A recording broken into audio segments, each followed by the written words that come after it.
하나님 아버지, 오늘도 우리의 삶의 분주함을 내려놓고 하나님이 우리에게 행하신 일의 기이함을 기억하고 또 감사하며 하나님께 찬양하고 또 하나님 말씀을 듣고자 이 자리에 나왔습니다. 오늘도 우리에게 성령님 함께 하시고 역사하셔서 하나님 말씀에서 기이한 것을 보게 하시고 그 말씀에서 하나님의 성품의 놀라운 빛을 발견해서 하나님을 더욱 사랑하게 되고 하나님께 더욱 감사하게 되고 또 하나님을 본받게 되고 또 하나님을 찬송하게 될 수 있는 그런 영적인 유익이 우리 가운데 있게 하여 주시기를 소망합니다. 감사드리며 예수님 이름으로 기도합니다. 우리 오늘 함께 읽을 하나님 말씀은 시편 117편입니다.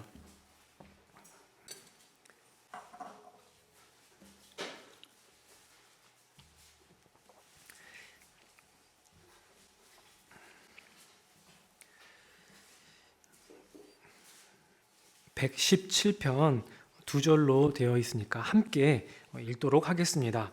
너희 모든 나라들아 여호와를 찬양하며 너희 모든 백성들아 그를 찬송할지어다. 우리에게 향하신 여호와의 인자하심이 크시고 여호와의 진실하심이 영원함이로다. 할렐루야. 얼마 전 우리 담임 목사님의 위임식이 있었습니다. 그때에 김남준 목사님께서 목회와 하나님을 사랑하는 일에 대해서 설교를 하신 내용이 생각이 납니다. 목회란 무엇인가? 성도들로 하여금 하나님을 사랑하도록 설득하는 것이다. 그러면 어떻게 설득할 것인가? 하나님이 얼마나 아름다운 분이신지를 성도들에게 알려서 성도들이 그 아름다움을 보고 마음에 하나님을 향한 사랑이 생겨나게 하는 것이다. 그렇기 때문에 목회자는 무엇보다 하나님에 대해 먼저 잘 알고 있어야 하고 하나님의 아름다우심에 대해서 잘 이해한 만큼 또 하나님을 사랑하고 있어야 하고 그 마음에 기초해서 성도들을 설득할 수 있어야 한다라고 하는 그런 메시지였습니다. 이와 관련해서 저는 시편이야말로 하나님의 아름다우심을 노래하고 하나님을 사랑하는 데에 가장 실질적인 도움을 줄 수 있는 책이라는 생각을 하게 됩니다. 실질적인 도움을 주는 이유는 우리가 시편을 우리의 기도문으로도 많이 사용을 하고 우리의 찬양의 가사로도 많이 사용을 하고 그리고 우리가 교동문으로도 예배 시간에 사용하기도 하면서 하나님이 어떤 분이신지를 아주 압축적으로 시적인 언어로 기술해주고 있을 뿐 아니라 그러한 하나님에 대한 지식을 우리 가운데 알려줌으로써 하나님을 사랑하는 감정을 불러일으키는 데에 가장 효과적인, 가장 함축적인 효과적으로 그런 언어로 우리에게 호소하고 있기 때문에 시편이 매우 실질적인 도움을 준다는 점을 저는 생각하게 됩니다. 저는 여기에 덧붙여서 시편을 암송하고 그것을 암송한 것을 계속해서 기도 시간에 이렇게 읊으면서 하나님께 기도하는 것이 기도 생활에 참 큰 유익이 있다라는 점을 생각하면서 여러분에게 함께 권하고자 합니다. 그러면은 우리가 아주 행운스럽게도 아주 성경에서 가장 짧은 시가 바로 우리가 읽은 시편 117편입니다. 이미 노래로도 지금 암송이 되어 있죠. 그만큼 우리에게 매우 가깝고 우리의 입에 익을 수 있는, 그래서 언제나 이 2절은 여러분 한 30분 안에 10분 안에 외울 수 있겠죠. 계속 암송하고 기도할 때에 한번 사용해 보십시오. 그러면은 정말 이 시인의 정서가 우리 안에 들어올 것이고 이 시인이 함축하고 있는 그 하나님이 우리 마음속에 더 깊이 들어올 것이라는 확신을 여러분에게 말씀드리고자 합니다. 그래서 시편을 특별히 암송해서 기도 시간에 여러분의 기도의 제목으로 삼고 또 여러분의 마음의 길을 닦는 하나의 내면의 수양의 수단으로 삼는 것이 매우 유익하다는 생각을 하게 됩니다. 시편 117편은 찬양하라라는 말로 시작해서 찬양하라라는 말로 끝납니다. 히브리어로 보면은 할렐루 에트 야훼 그리고 마지막에는 할렐루야, 이렇게 에트 야훼는 여호와를 이란 뜻이기 때문에 할렐루 에트 야훼 하면 여호와를 찬양하라라는 말이고요. 이것을 약어로 표현한 것이 할렐루야라는 말입니다. 그래서 이 시편 117편은 할렐루야로 시작해서 할렐루야로 끝나는 대표적인 할렐루야 시편입니다. 여러분 시편의 중심 주제가 무엇이라고 생각하십니까? 여러분 머릿속에 시편 하면 떠오르는 어떤 주제가 있으십니까? 어떤 사람들은 시편이 여호와의 나의 피난처시요 나의 산성이시요 나의 바위시요 그런 비유 언어들을 사용해서 하나님이 우리에게 얼마나 의지할 분이신가를 노래하는 내용이 많기 때문에 시편의 핵심 주제가 하나님이 우리의 도움이시고 우리가 하나님께 의지하는 것이 복되다, 그런 주제가 시편의 주제라고 생각할 수도 있겠습니다. 또 어떤 사람들은 우리 인간의 내면의 불안함, 의심과 회의 때문에 우리 마음의 신앙이 흔들리고 또 삶의 여러 가지의 사건과 어려움 때문에 무너져가는 우리 내면을 지키기 위해서 시를 사용해서 우리 마음을 지키기 위한 수단으로 사용한다는 점에서 마음을 지키기 위한, 마음의 평강을 누리기 위한 하나의 수단으로 우리가 시를 이해할 수도 있습니다. 예를 들면 내 영혼아 내가 어찌하여 낭망하며 내 속에서 불안하여 하는고 너는 하나님을 바라라. 그가 나타나 도우심으로 인하여 내가 오히려 찬송하리로다.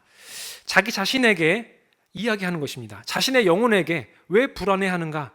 최면을 걸듯이 하나님을 바라라. 자기에게 권유하고 자기를 설득해서 자신의 마음을 다잡고 하나님께 대한 믿음과 확신으로 자신의 마음을 지키는 이러한 시들도 있기 때문에 어떤 사람들은 이러한 시의 유익을 누리면서 시는 마음을 지키는 아주 중요한 믿음을 도와주는 하나의 보약과 같다라고 생각할 수도 있겠습니다. 또 어떤 사람들은 고난받는 의인들이 악인에게 둘러싸여서 고통당하면서 하나님, 의의 하나님, 나를 신원하여 주시고 나의 억울함을 알아주시고 나를 구원해 주시고 원수의 손에서 그들의 손아귀에서 나를 지켜주십시오. 그래서 고난받는 의인을 지켜주시는 하나님의 의로우심에 대해서 이야기하는 그런 시편들도 있기 때문에 이것을 떠올리는 분들도 있을 것입니다. 그러나 시편의 핵심 주제, 그게 10가지의 주제가 있다면 그 중에 한 가지 주제를 굳이 꼽으란다면, 그걸 핵심 주제라고 말한다면 그것이 무엇일까요? 여러분, 핵심이라고 말할 때는 그것이 항상 중앙에 위치할 수 있을 만큼 중요해야 합니다. 나머지 주제들을 아우를 수 있어야 하고 나머지 주제를 과정으로 하고 자기 자신을 목적으로 할 수 있는 그러한 주제여야 합니다. 그런데 시편의 핵심 주제는 오늘 우리가 읽은 이 시편의 내용이 할렐루야로 시작해서 할렐루야로 끝나는 것처럼 하나님을 찬양하는 것이 시편의 가장 핵심적인 주제입니다. 여러분, 시편이 150편까지 있고 150편이 맨 마지막에 할렐루야로 마칩니다. 그리고 이 시도 할렐루야로 시작해서 할렐루야로 마칩니다. 시편을 히브리인들은 테힐림이라는 표현을 썼어요. 힐림, 이게 테힐림이라는 뜻이 무슨 뜻이냐면 할렐루야 할 때 할랄이라고 하는 이 어근을 써서 테힐림 하면 찬송집, 찬송집이라는 뜻이에요. 그러니까 시편이라는 히브리어 제목부터가 지금 우리는 시로 이게 이해하고 있지만 찬송집이라고 하는 그 제목을 가지고 있고 시의 마지막에도 할렐루야로 끝나는 내용이 있기 때문에 시편의 핵심적인 주제는 다른 많은 것들이 있지만 이 모든 것을 과정으로 하고 자기 자신을 최종적인 목적으로 하는 그 내용, 바로 하나님을 찬양하라, 여호와를 찬양하라 라고 하는 내용이 시편의 핵심 주제이고, 그리고 이 시 117편의 앞뒤를 감싸고 있는 내용이라고 보면 되겠습니다. 실제로 시편의 구성을 봐도 그렇습니다. 시편은 150편으로 되어 있고 제1권부터 제5권까지로 구성이 되어 있습니다. 그런데 실제로 이 시의 종류를 나누어서 그 분포도를 보면요, 탄식시는 1권, 2권에 굉장히 많이 들어가 있습니다. 그리고 1, 2권은 대부분 다윗의 시라고 이름하는 시로 대부분 많은 가장 많은 분량이 탄식시, 자신이 괴로움을 당하고 위기에 처해 있고 외로움 처지에 있는, 하나님께 버림받았다는 느낌을 받으면서 그렇게 원수들에게 둘러싸여서 기도하는 내용들이 탄식시로 가장 많은 분량을 차지하고 있습니다. 그런데 이 시편 제5권에서부터 이제 그 내용을 살펴보면 여호와를 찬양하라라고 하는 주제, 찬양시라고 이름할 수 있는 그런 시들이 가장 많은 분량을 차지합니다. 111편부터 118편까지를 여러분 간략하게 한번 이렇게 쭉 보시면요, 할렐루야로 시작하거나 할렐루야로 끝납니다. 그리고 146편에서 150편까지도 할렐루야로 시작하거나 할렐루야로 끝나는 흔히 할렐루야 시편이라고 사람들이 부르는 시들로 구성되어 있습니다. 그 밖에도 찬양 시들이 제5권에 가장 많이 분포되어 있습니다. 그렇기 때문에 시편의 최종적인 목적, 나머지 모든 것을 과정으로 삼고 목적으로 하는 것이 바로 하나님을 찬양하는 것임을 우리가 기억하고, 그것이 우리의 경건의 중요한 원리임을, 그리고 그것이 시편의 구조에도 반영되어 있음을 우리가 기억하면서 시편을 묵상해야겠습니다. 그래서 우리가 삶의 위기를 경험하고 그것을 이겨내는 과정이 왜 필요합니까? 하나님을 찬양하기 위해서입니다. 우리의 마음이 흔들림을 겪고 동요하고 그리고 불안을 겪는 이유가 무엇입니까? 마침내 하나님이 어떤 분이신지를 우리에게 나타내셔서 우리가 그 불안을 잠재우시는 하나님의 역사를 경험함으로 결국에는 하나님을 찬양하게 하기 위함입니다. 의인이 왜 고난을 당합니까? 나중에 의인의 고난에 대하여 알아주시고 신원해 주시고 그를 구원하시는 하나님의 능력을 경험함으로 하나님을 도리어 더 찬란하고 영광스럽게 찬양하도록 하기 위함입니다. 이 모든 목적이 하나님을 찬양하며 하나님을 예배하며 하나님의 하나님 되심을 노래하는 것으로 마무리되고 있습니다. 그래서 요한계시록은 무엇보다도 우리가 종말에 정말 저 천국이 완성되는 그날에 우리가 무엇을 하겠는가라고 하는 점에 대해서 매우 확실한 그림을 보여주고 있습니다. 하나님을 영원토록 찬양하고 영원토록 사랑하고 영원토록 그 황홀감에 취해서 그 하나님을 바라보는 것의 그 기쁨으로 살아가는 것이 천국의 그림이라는 점을 우리가 또 생각해 보면 이 시편의 주제가 또 성경 전체의 또 주제와도 맞닿아 있음을, 그리고 우리 경건에 큰 유익을 줄 수 있는 하나의 목표를 제시해 주고 있다는 점을 우리가 생각할 수가 있겠습니다. 그러면 이 시편 117편 본문을 살펴보도록 하겠습니다. 이 시는 할렐루야로 지금 시작해서 마친다고 말씀을 드렸는데요. 1절을 다시 한번 읽어보겠습니다. 너희 모든 나라들아 여호와를 찬양하며 너희 모든 백성들아 그를 찬송할지어다. 이 구절은 지금 같은 말을 반복하고 있습니다. 조금 단어를 다르게 해서 같은 말을 상반절이 말하면 하반절이 비슷한 의미를 가진 단어로 반복해서 말을 해주고 있습니다. 그런데 이 내용을 살펴보면요, 이 시의 연대를 대충 알 수 있어요. 먼저 주제면에서 이 시의 연대를 알 수 있습니다. 이스라엘 백성들이 열방을 향해서, 다른 이민족들을 향해서, 이방인들을 향해서 하나님을 찬양하라고 하는 내용은 거의 포로기 이후에 나타나는 내용입니다. 예를 들면 성경에서는 이사야서 40장 이후부터 55장까지의 그 내용이 열방을 향한 하나님의 구원의 계획이 선포되고, 그리고 이스라엘 백성이 열방을 향한 이방의 빛으로 부름받는다는 내용이 나타납니다. 그래서 이스라엘 민족이 이민족들, 이방인들을 향해서 하나님을 찬양하라 라고 하는 그 선포를 하는 것은 오히려 이스라엘 민족이 융성하고 나라가 왕성하게 다윗 왕조가 세워지고 하는 그 시기에 주로 나타난 것보다도 오히려 포로기에 나타난 핵심 주제라는 점을 우리가 성경 이사야서를 통해서 확인할 수가 있습니다. 그리고 또 하나의 단서는요, 이 히브리서 1절의 하반절의 내용을 보면 알 수 있는데요, 상반절은 히브리어로 되어 있고요, 하반절은 아람어로 되어 있습니다. 쉽게 말하면 이런 거예요. 하나님을 찬양하라 라고 말해놓고 영어로 praise the Lord 이렇게 말하는 거예요. 영어로 하나님을 찬양하라 또 말하는 거예요. 그러니까 지금 이 시편 117편 1절을 지금 함께 노래하는 공동체는 어떤 공동체라는 거죠? 지금 예배 시간에 사용하는 지금 하나의 곡입니다. 예배 시간에 지금 히브리어로 찬양하고 아람어로 찬양하고 있어요. 그러면 함께 예배하는 회중은 이미 포로민이 되어서 히브리어를 잊어버린 유대인이거나 아니면 함께 아람어를 쓰는 그 인근에 함께 포로 생활을 하는 사람들일 것입니다. 그러니까 자연스럽게 하나는 히브리어로, 하나는 이방 언어인 아람어로 지금 이렇게 하나님을 찬양하라고 말하는 것은 이 시편 117편 1편 1절의 내용을 아주 효과적으로 잘 설명하는 내용입니다. 이방 나라들에게 지금 하나님 찬양하라고 말하고 있으니까 굳이 외국어를 섞어서 함께 하나님을 찬양하도록 요청하고 있는 것이죠. 그렇기 때문에 이 내용은 이스라엘 민족이 자신들이 어떠한 목적으로 하나님께 부름받은 민족이었는가를 깨닫고 생각한 것의 결과로서 이 말을 하고 있는 것임을 알 수 있습니다.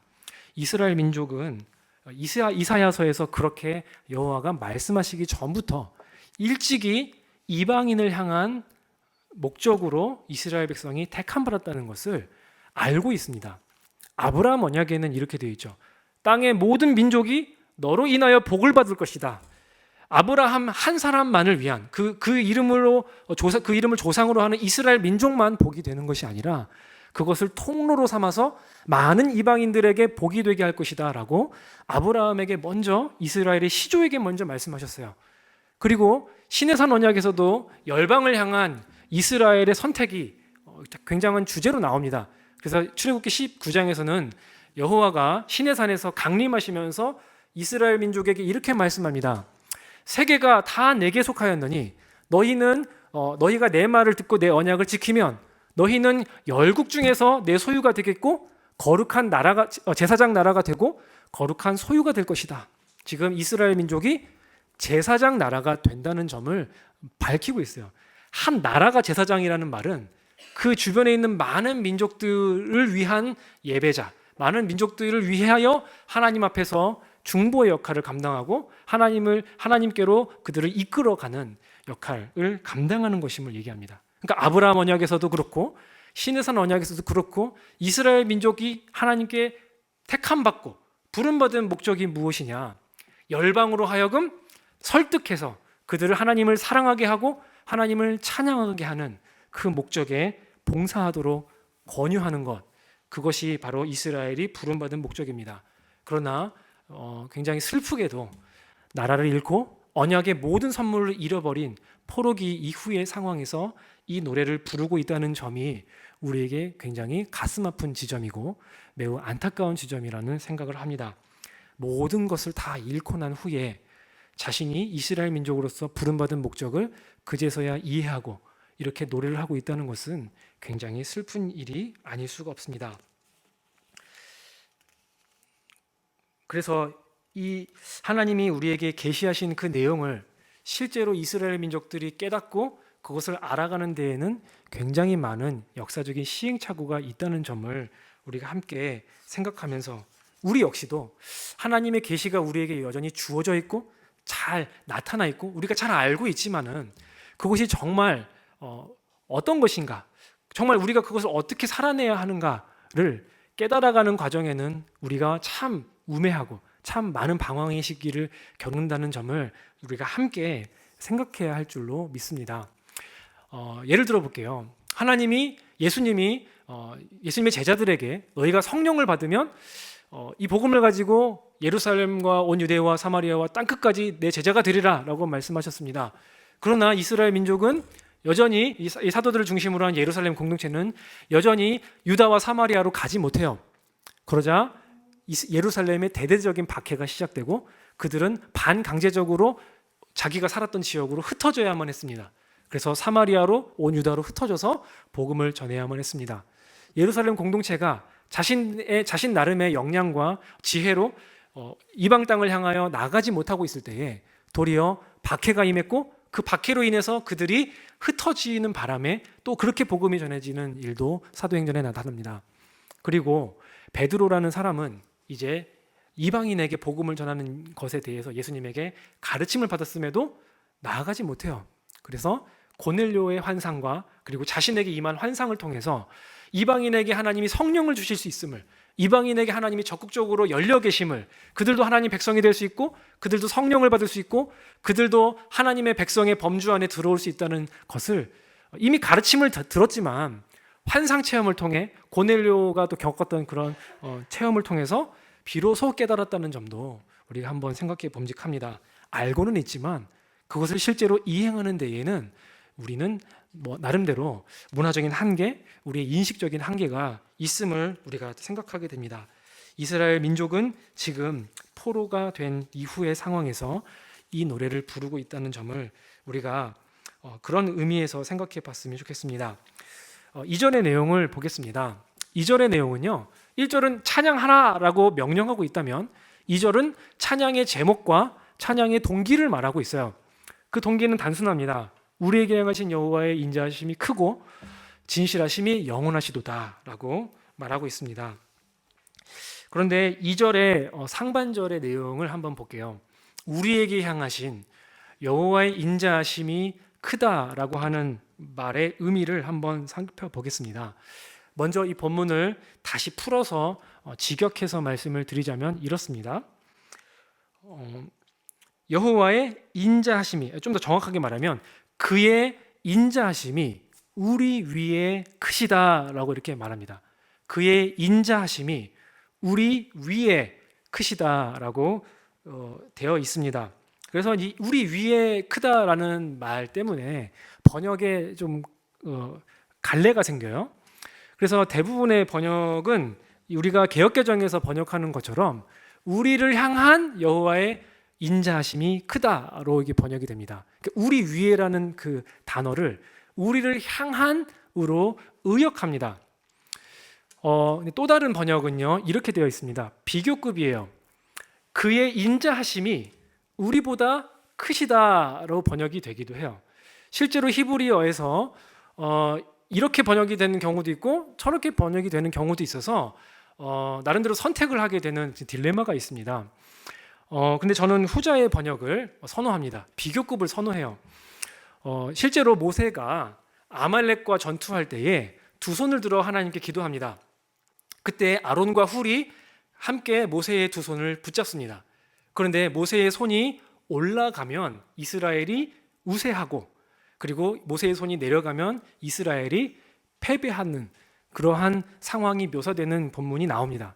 여기서 모세의 손이 들려지면 이스라엘이 우세하고 라는 단어가 여기서 나오는 단어예요. 그리고 실제로 그 사무엘 하에 보면은 우리의 군대가 저들의 군대가 우리보다 많다라고 하는 단어를 쓸 때 이 표현을 그대로 씁니다.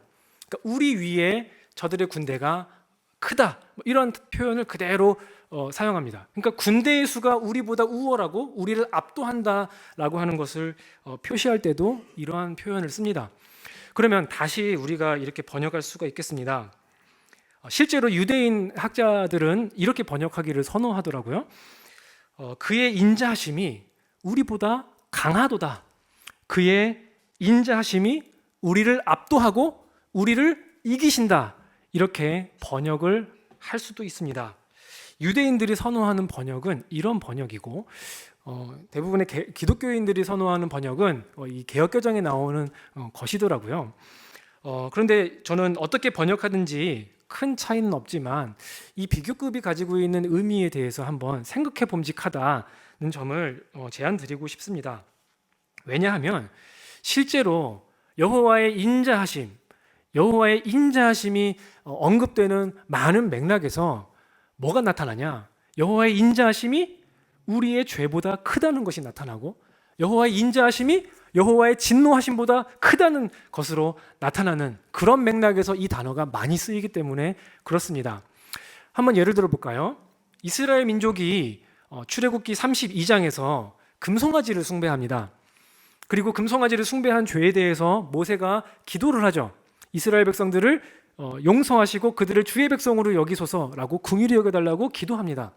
그리고 하나님이 내 영광을 너에게 보이겠노라라고 말씀하시면서 하시는 그 유명한 말씀이 바로 여호와의 인자하심이 크다는 말입니다. 여호와라 자비롭고 은혜롭고 노하기를 더디하며 인자와 진실이 많은 하나님이다 라고 지금 이스라엘의 죄를 압도하는 하나님의 인자하심을 이야기하고 있고, 그들의 실패와 그들의 연약에 비해 오히려 하나님의 사랑이 그것을 능가할 정도로 강하다는 점을 어필하고 있어요. 그래서 그런 주제가 나타난다는 점을 우리가 생각하면은 여호와의 인자하심이 우리를 향하여 크시다라고 번역할 수도 있지만, 좀 더 달리 그 의미를 찾자면 여호와의 인자하심이 우리의 연약함을, 우리의 실패를, 우리의 모자람을 압도하고 있음을, 그것을 능가하고 있음을, 그것을 삼키고 있음을 이야기하는 그러한 내용으로도 우리가 이해할 수 있다라고 생각을 하게 됩니다. 이 지점에서 우리는 성도의 신앙생활에 대해서 깊은 깨달음을 얻습니다. 우리의 삶의 여정은 신앙적으로 말해 어떻게 묘사될 수 있습니까? 저는 이렇다고 봅니다. 우리의 삶의 여정은 항상 하나님 앞에서 우리가 자주 틀리고 그리고 하나님이 맞았다는 것을 드러냅니다. 우리의 죄가 강하고 질기지만 하나님의 사랑이 더 강하고 즐기다는 것. 그래서 그 사랑이 언제나 우리의 죄를 이기고 우리의 연약함을 이긴다는 것을 우리는 경험합니다. 그가 진노하시는 하나님이시기 때문에 우리가 때로는 징계를 받고 그가 얼굴을 거두시면 우리가 참으로 공포에 떨고 두려워하는 일들이 많이 있지만은 그의 진노를 압도하는 사랑이 있기 때문에 그의 인자가 있기 때문에 또한 우리가 긍휼히 여김을 받는다는 점도 매우 분명합니다. 이것은 아브라함의 생애에서 그리고 야곱의 생애에서 아주 잘 드러났다고 봅니다. 우리가 창세기에서 보는 아브라함의 이야기는 어떻습니까? 그가 믿음의 조상으로서 아주 모범적인 믿음의 사람이었음을 입증하고 있습니까? 어떤 부분에서는 그런 부분을 얘기하고 히브리서 11장은 믿음의 영웅으로서 아브라함을 제시합니다. 그러나 많은 부분에서 우리는 아브라함이 하나님을 믿는 데에 자주 실패했다는 점을 알게 됩니다. 아내를 누이로 속이는 것을 2번씩이나 하는 모습을 통해서도 우리는 알 수 있고 하나님이 자식을 주지 않자 하갈이라는 여종을 통해서 첩을 두어서 자녀를 낳는 일을 하기도 하고 그리고 자식을 주지 않자 자신의 종인 엘리에셀을 상속자로 하나님 앞에 내세우는 그런 믿음 없는 모습을 보이기도 합니다. 많은 경우 아브라함은 잘못된 의사결정을 했고 믿음 없는 말들을 했고 믿음 없는 그런 행보를 취하면서 많은 실패와 좌절을 겪었습니다. 자신이 틀렸으며 하나님이 맞았다는 것을 자신의 삶 속에서 반복적으로 경험하면서 그렇게 믿음이 성장했고 22장에 이르러서는 자신의 아들을 감히 하나님께 바칠 수 있는 믿음의 사람으로 성장한 것입니다. 여호와의 인자하심과 여호와의 신실하심이 자신의 연약함을, 자신의 무능함을, 자신의 무력함을 이기고 압도했다는 것을 경험한 사람이 지금 아브라함의 삶인 것을 우리가 또 생각해 봤으면 좋겠습니다. 그래서 우리 인생을 회고해 볼 때에도 이와 같은 깨달음이 우리에게 있기를 바랍니다. 우리가 비록 무지하고 방황하고 또 그릇된 의사결정도 많이 하고 넘어지기도 쉽지만 하나님의 사랑이, 하나님의 인자가 우리보다 크시기 때문에 우리의 신앙이 지금껏 유지될 수 있고 우리가 여전히 주님을 바라보면서 미력 하나마 앞으로 조금씩 전진해 나갈 수 있다는 사실을 기억하면서 이 시를 노래할 수 있었으면 좋겠습니다. 그럼으로써 우리는 자연스럽게 그의 인자를 경험함과 동시에 그의 신실함을 경험할 수 있는 것입니다. 여기서 진실하심으로 번역된 말은 사실 좀 더 정확하게 말하자면 신실하심입니다.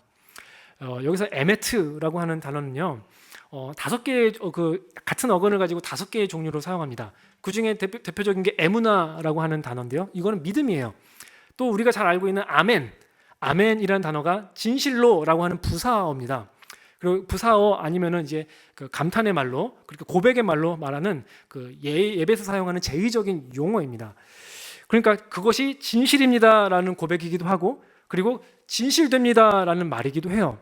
그러니까 여호와의 성품을 묘사하는 맥락에서는 진실하심이라고 번역해도 좋지만 조금 더 믿음이라는 것에 초점을 맞추어서 그의 신실하심으로 번역하는 것이 조금 더 정확한 번역이라 할 수 있습니다. 실제로 영어 번역은 그런 내용을 위주로 번역하고 있습니다. 그래서 이 인자하심과 하나님의 신실하심이 사실 시편에서 가장 많이 사용되는 하나님의 성품입니다. 하나님은 언약의 하나님이셔서 언약의 약속을 지키실 때마다 이 2개의 성품이 빛이 나는 거예요. 그 언약의 내용을 지킬 때마다 하나님이 정말 의리가 있으신 분이구나. 인간의 상황과 조건과 관계없이 의리를 지키시며 하나님이 사랑하시는 분이시구나. 그러니까 하나님의 사랑이 극대화되고요. 언약을 지키실 때마다 하나님의 사랑이 빛이 나고요. 그리고 그렇기 때문에 하나님이 신실한 분이라는 점이 부각이 돼요. 그러니까 하나님은 이스라엘 역사를 회고해 볼 때에 역사 속에서 행하시는 하나님의 역사를 살펴보면 결론을 내리는 것이 항상 이것입니다. 하나님은 선하시며 인자하시며 영원한 분이다 라고 찬양하기도 하고, 하나님은 이 진실하신 분이고 신실하신 분이고 믿을 만한 분이라고 하는 그런 고백이 다음에 나오는 것입니다. 신실하시고 인자하신 하나님의 성품이 지금 이 이스라엘 사람의 입술에서 고백되고 있는 것입니다. 사랑하되 지속적이고 끈질기고 강하고 끝까지 사랑하는 그 모습이 바로 하나님의 인자와 하나님의 신실하심이라고 우리가 생각할 수 있겠습니다. 그러면 우리는 이렇게 질문할 수 있겠습니다. 이 시인은 어떤 상황에서 하나님의 인자하심에 대해서, 하나님의 신실하심에 대해서 도대체 어떤 상황에서 이 노래를 부르고 있는 것일까? 초두에서 말씀드렸듯이 이 시는 포로기 이후의 시라고 우리가 추정할 수 있습니다. 그러면 언약의 모든 선물을 경험한 세대가 아니라요, 조상이 이미 그것을 경험했고 조상의 범죄로 인해서 그걸 이미 잃어버렸고 언약의 선물이 다 박탈된 상황에서 이 노래를 부르고 있습니다. 제가 아까 말씀드렸잖아요. 언약의 약속을 지키는 모습을 통해서 하나님의 인자가 드러나고 하나님의 신실하심이 드러난다고 했어요.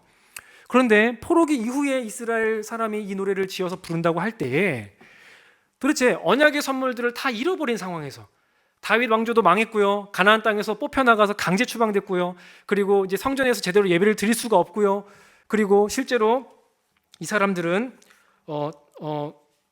다윗 왕조가 멸망을 해서 이제 나라의 명맥을 찾을 수 없는, 하나님이 모세에게 언약하고 다윗에게 언약한 것에 가시적인 열매들이, 가시적인 언약의 복들이 다 박탈된 상황, 그래서 모든 것을 잃어버려서 하나님이 신실하신 분이신가를 오히려 의심하게 할 만한 그러한 상황에서 이 노래를 부르고 있다는 점을 우리가 생각해야 합니다.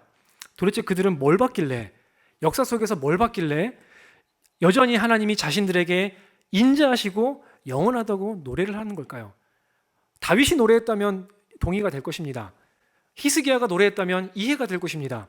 그런데 언약의 모든 복들을 잃어버려서 더 이상 하나님의 신실하심을 가시적으로 볼 수 없는 것처럼 보이는 그러한 포로 이후의 현실에서, 나라를 잃은 현실에서 이 노래를 부른다는 것은 꽤나 아이러니하고 꽤나 이해할 수 없는 부분입니다.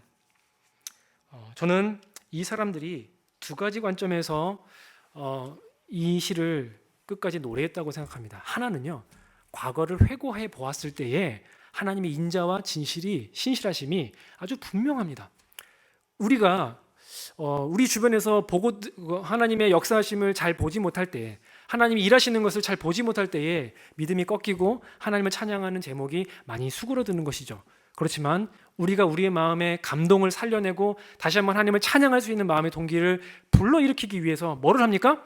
하나님의 행하신 일을 기억하고 그 기억한 것을 읊고 그것을 기억하도록 하나님 말씀을 전할 때에 그 말씀을 들으면서 출애굽의 하나님, 홍수의 하나님, 그리고 창조주 하나님, 예수 그리스도를 보내셔서 우리를 구원하신 하나님, 역사 속에서 이루신, 이미 회고해 보았을 때에 역사 속에서 신실하게 일하신 하나님의 행적들을 보면서 여전히 그분이 신실하고 그분이 진실한 분이시구나, 인자하신 하나님이시구나 라고 하나님에 대한 기억을 되찾지 않겠습니까? 회고적 관점에서 이 시를 불렀을 가능성이 하나가 있고요, 또 하나는 전망하는 관점에서, 미래의 관점에서 이 시를 불렀을 것도 분명합니다. 하나님이 비록 우리는 가시적인 언약의 복을 잃어버렸고 나라를 잃었고 이방인들에게 굴욕을 당하면서 땅도 없이 자기 신의 전토도 없이 자신의 성전도 없이 그렇게 몰래 하나님을 회당에 모여서 하나님의 이름을 부르며 여호와를 찬양하며 예배하고 있지만, 이스라엘을 위로하시는 날이 온다. 이스라엘을 위로하시고 이스라엘에게 언약을 완전히 성취하시고 마침내 약속된 다윗의 자손을 보내실 그 하나님의 약속이 성취될 날이 있을 거라는 것을 믿고, 그의 인자가 영원하고 강하고 그의 신실하심이 무궁하시기 때문에 언젠가는 우리에게 언약하신 그 언약의 선물을 완전하게 이루실 날이 올 것이다 라고 하는 그러한 미래에 대한 그 기다림의 언어로 이 노래를 불렀을 가능성도 있습니다. 저는 이 두 가지가 다 이 시가 우리에게 작동하는 방식, 이 시인에게 작동하는 방식이 될 수 있다라고 생각을 합니다. 실제로 예레미야는 이렇게 노래합니다. 이는 주께서 영원하도록 버리지 아니하실 것임이며 그가 비록 근심하게 하시나 그의 풍부한 인자하심에 따라 긍휼히 여기실 것임이라. 주께서 인생으로 고생하게 하시며 근심하게 하심은 본심이 아니시로다. 이스라엘 나라가 망한 그 슬픔을 노래하는 이 예레미야 애가에서 예레미야가 무엇을 보았냐? 이렇게 말합니다. 여호와의 자비와 긍휼이, 여기서 말하는 자비가 우리가 읽은 인자하심입니다. 헤세드라는 단어예요. 여호와의 자비와 긍휼이 무궁하심으로 우리가 진멸되지 아니함이니이다.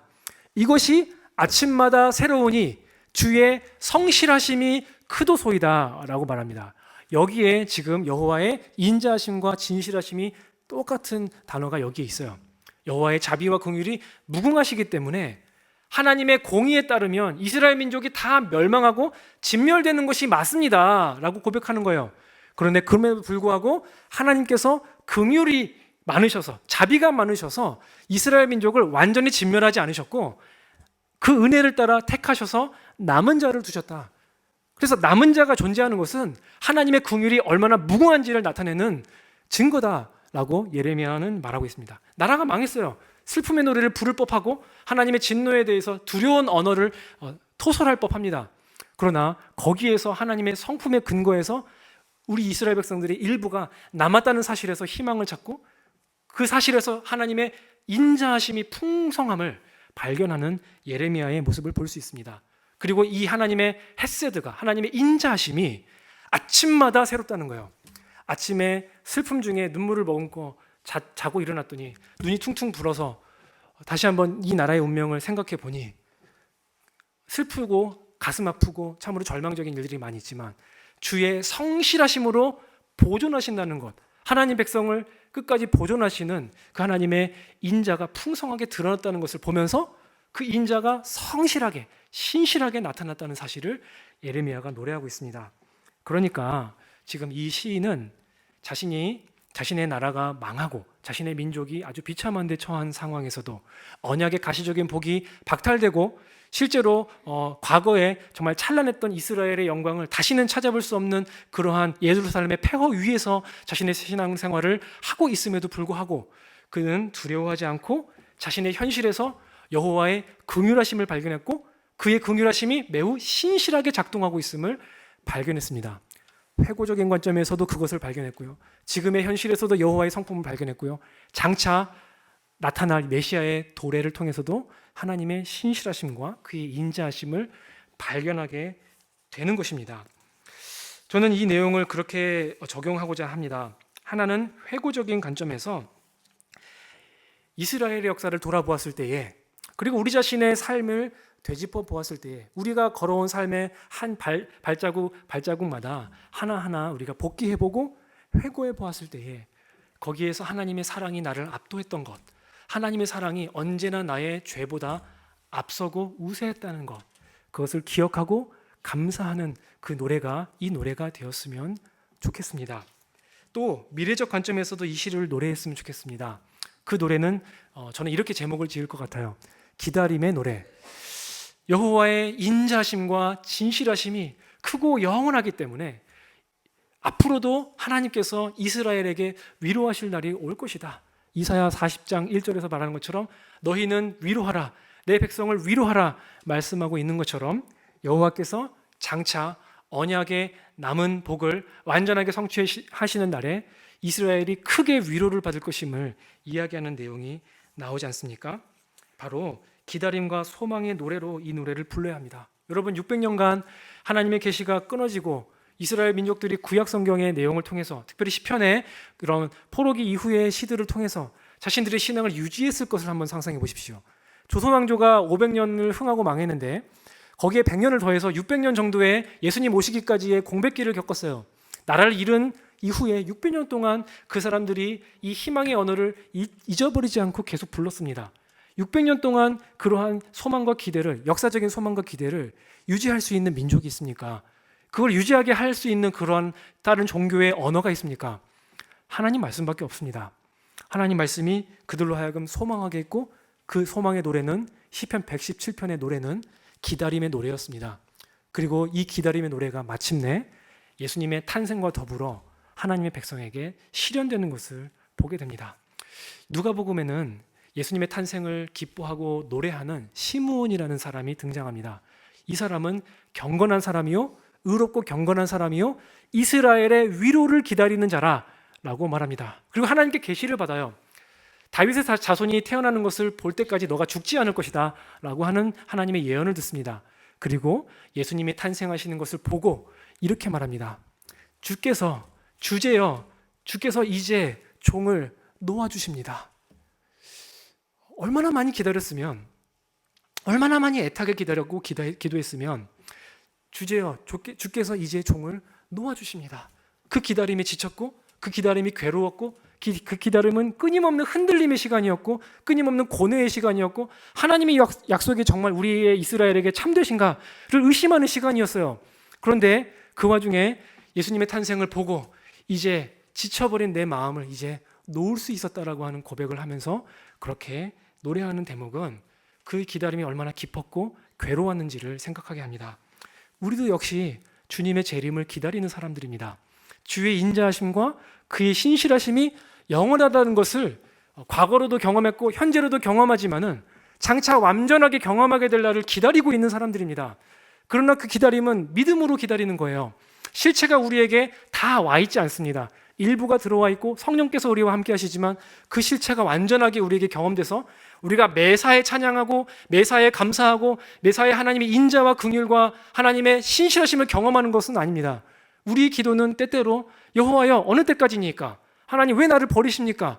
언제쯤 나에게 말씀하신 것을 이루십니까? 언제쯤 예수 그리스도께서 나의 괴로움 당하는 것을 알아주십니까? 고백하고 유보된 약속의 성취 때문에 괴로워하고 흔들리는 삶을 사는 것이 우리의 현실입니다. 그러나 이 시의 노래를 우리가 부르면서 우리를 향한 여호와의 인자하심이 우리보다 크시고 하나님의 신실하심이 영원히 있을 것이다, 앞으로도 계속 있을 것이다 라고 노래하면서 소망의 노래로, 기다림의 노래로 이렇게 하나님께 노래를 부르며 기도하실 수 있는, 그렇게 또한 우리의 남은 인생을 살 수 있는 하나님 백성이 되시기를 주님의 이름으로 축원합니다. 함께 기도하겠습니다.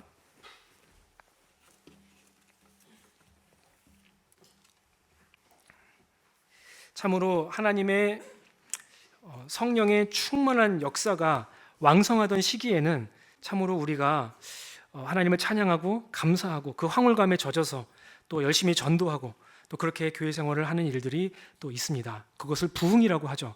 그러나 모든 시대가 부흥은 아니며 우리는 평생에 한두 번 경험할까 말까 한 것이 부흥이라고 할 수도 있겠습니다. 그러나 어느 때라도 우리가 때를 얻지 못하든지 우리의 소망은 멈추지 않아야 합니다. 그리고 그 소망을 노래하는 것은 멈추지 않아야 합니다. 시므온이 600년간의 이스라엘의 그 기다림 끝에 서서 예수 그리스도의 탄생을 보며 그 감격에 사로잡혀서 이제 기다리다 지친 종의 마음을 놓아주셨다고 고백한 것처럼 하나님, 우리도 우리의 마음을 놓을 날이 올 것을 기대합니다.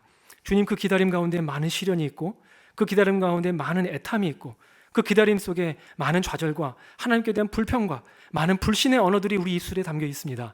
그러나 하나님, 우리를 불쌍히 여기시고 긍휼히 여기셔서 믿음으로 기다리게 하시며 굳건히 시므온처럼 이스라엘의 위로를 기다리며 그리스도의 재림이 주는 위로를 기다릴 수 있는 그런 하나님 백성이 될 수 있도록 우리에게 은혜 내려 주십시오. 이 노래를 그러한 기다림의 언어로 부를 수 있게 하여 주옵소서. 다 같이 그렇게 기도하시겠습니다.